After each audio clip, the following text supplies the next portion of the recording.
G'day, in this video, our focus is going to be on the concept of resonance.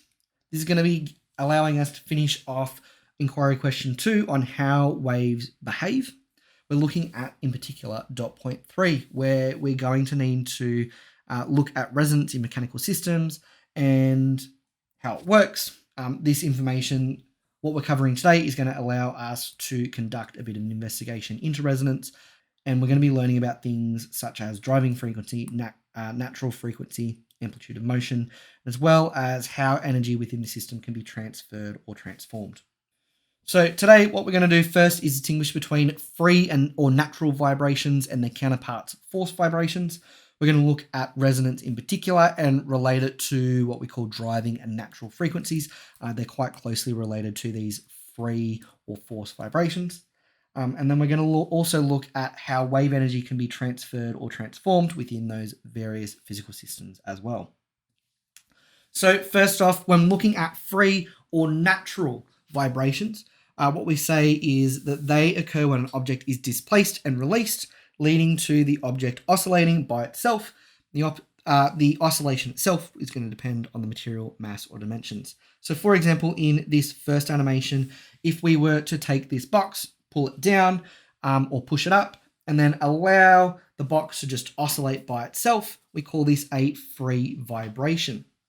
It's oscillating the way that it wants to. The amplitude, the frequency is just based on what it naturally does when it's allowed to oscillate the way that it does. Similarly, with a tuning fork, the reason why it generates a particular tone or frequency of sound is because when we disturb it, we cause a displacement in the tuning fork and we release it and just let it do its thing. It will vibrate at a particular frequency, producing a particular pitch of sound. Similarly with guitar strings, when we pluck the guitar string, we're causing a displacement. When it's then released, it's free to vibrate in the way that it's meant to vibrate. It's able to freely vibrate. However, the oscillation, as we say, depends on the material, the mass, and the dimensions. So for example, when we place fingers on different frets for a guitar, it's going to cause a different type of vibration. That different type of vibration is going to cause different sounds. Similarly as well, the size, the thickness, the materials of those guitar strings will be different as well, leading to different vibrations and producing different sounds. In contrast, we also have forced vibrations, and these occur when an object which is vibrating transfers some of these vibrations into another object. This first example here, we've got a person using a jackhammer, and that person is able to feel the vibrations of the jackhammer of the machine, and they're vibrating with the jackhammer. Similarly, the jackhammer would also be causing vibrations in the ground that it's striking as well, causing force vibrations in the ground too.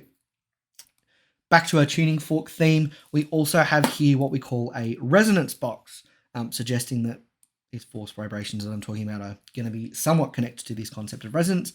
But a resonance box here will pick up on the vibrations of the tuning fork, causing vibrations of the wood and causing vibrations of the air that's inside the wooden box. And that's actually going to amplify the sound of the tuning fork, all caused by the free vibrations in the tuning fork moving and transferring into the wooden box, leading to force vibrations in the wooden box. Similarly, maybe you've seen some force vibrations in, say, cartoons. A lot of the time when someone strikes a really hard object, say with a hammer, there's usually some sort of animation which shows the vibration that's inside the hammer transferring into the person, and they can sort of feel it and it sort of stuns them and all that kind of stuff. This would be an example of a more fictional and comical application of physics in cartoons.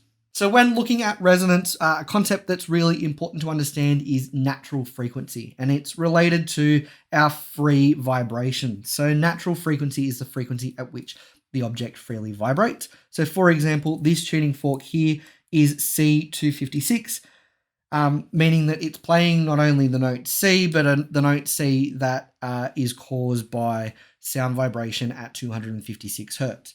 And that is what the tuning fork is going to play. So when struck, it will vibrate at 256 hertz, causing a sound wave of 256 hertz as a result.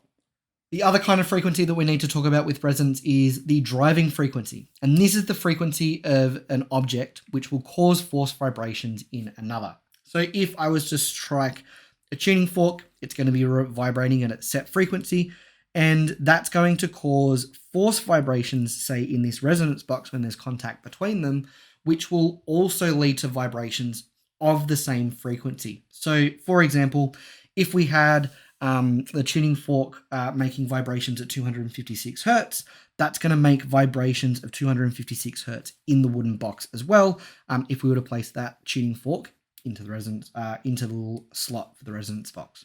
So when we're actually looking at resonance itself, what we can say is that if an object is experiencing force vibrations which resonate, that will happen if the natural frequency of the object matches the driving frequency of the object producing those vibrations.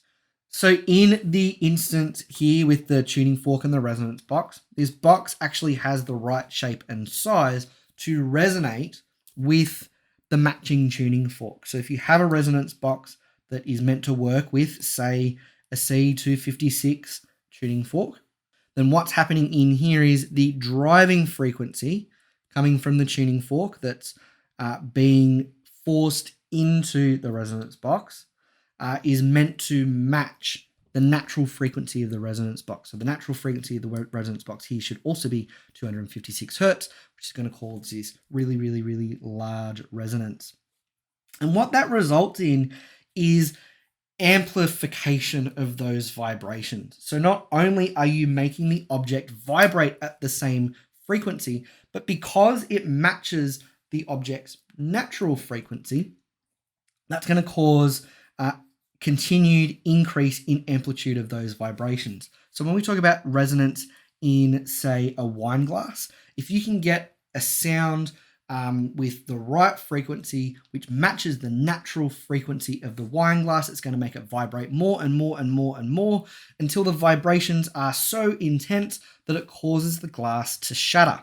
Essentially, what we're talking about here is repeated constructive interference, and that can be seen a little bit more clearly when we look at this animation here. So what's happening first off is this red point is our point of oscillation. This is producing the driving frequency, the thing that is actually going to make the spring at the bottom vibrate. This is just oscillating by the same amount, the same frequency, with the same amplitude, and that's what we can see here with the wave that's being produced. Again, same frequency, same amplitude, just vibrating on the spot, oscillating by the same amount at exactly the same rate. And it's vibrating in a way which, again, the frequency matching the natural frequency of the spring causes the spring to move and oscillate by greater and greater and greater amounts every single time. So what's happening here is that the oscillation that's already occurring in the spring is being amplified by another wave that's being caused by the red oscillator, and they're again lined up in a way that's causing constructive interference over and over and over again, which means that you're adding continuously to that amplitude in the spring. So what I want to look at lastly is the transfer of wave energy itself. So we've already looked at this idea that this wave energy can be transferred from the tuning fork to the resonance box to the air inside the resonance box.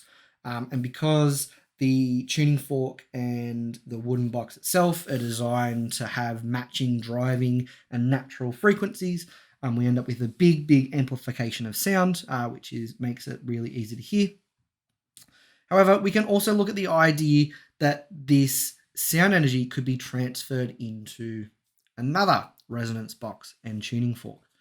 So the idea here is that sound is being produced outside of the cavity in the resonance box, travels into another resonance box, and because the disturbance of the air in the resonance box has a matching frequency to the box itself, that's going to cause resonance or vibrations inside the resonance box, which match the natural frequency.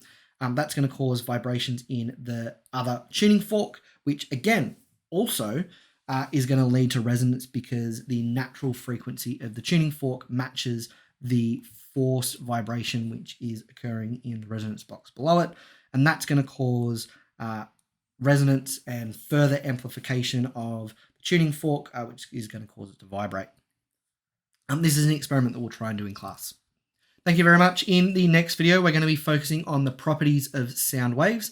I'm describing them in a little bit more detail and building on a lot of the concepts which we've already started to look at in inquiry question 1 and 2. But until then, have a good one.